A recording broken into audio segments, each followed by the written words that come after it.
ဆိုအမြန်ဆုံးနည်းနဲ့ပကံလုံးစီးပြီးတက်ချင်တယ်ဆိုလို့ရှိရင်တော့အင်္ဂလိပ်စကားပြောတတ်ချင်တယ်အင်္ဂလိပ်ပြောတာနားလေချင်တယ်ဆိုလို့ရှိရင်လောရမယ့်ဥစ္စာကိုတကယ်လုံးချင်တာဟုတ်ရဲ့လား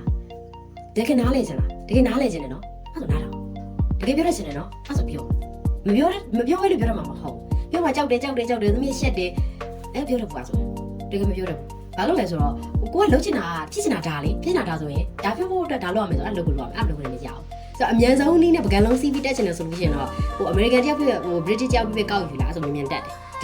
ဒါပေမဲ့ကျွန်တော် challenge တော့ဖြစ်တယ်ပေါ့နော်အဲ့လိုမဟုတ်ကိုကတကယ်ကို consistent ရှိနဲ့လေ့လာချင်တယ်ဆိုလို့ရှိရင်တော့ဇနာပြောခဲ့သလိုပဲနားလေချင်တယ်နော်နားထောင်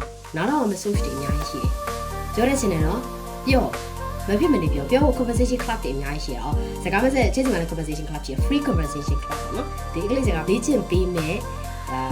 conversation club လေးအဲ့ဒါကဟို level သတ်မှတ်ထားတာမျိုးမရှိဘူးကိုဘာမှသိပြမပြောတတ်သေးဘူးနားလေးပဲလင်းနေရဆိုရင်ကိုရတယ် just listen နားထောင်လို့ရတယ်အဲ့လိုမျိုးလေးရှိတယ်အဲ့ဒါတော့ဂျာပြည့်ကြော်နေဝင်တာ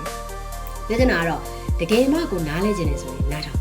တကယ်မှပြောတတ်ချင်တယ်ဆိုလို့ရှိရင်ပြောမပြောရဲပြောတော့မှမဟုတ်ဘူးနားမထောင်မနဲ့နားလဲမှမဟုတ်ကိုလိုချင်တဲ့အရာကိုတိတိကျကျသိပြီဆိုအဲ့လိုချင်တဲ့အရာကိုရဖို့အတွက်လုပ်ရမယ့်ဥစ္စာကိုတကယ်လုပ်ရမှာမယ်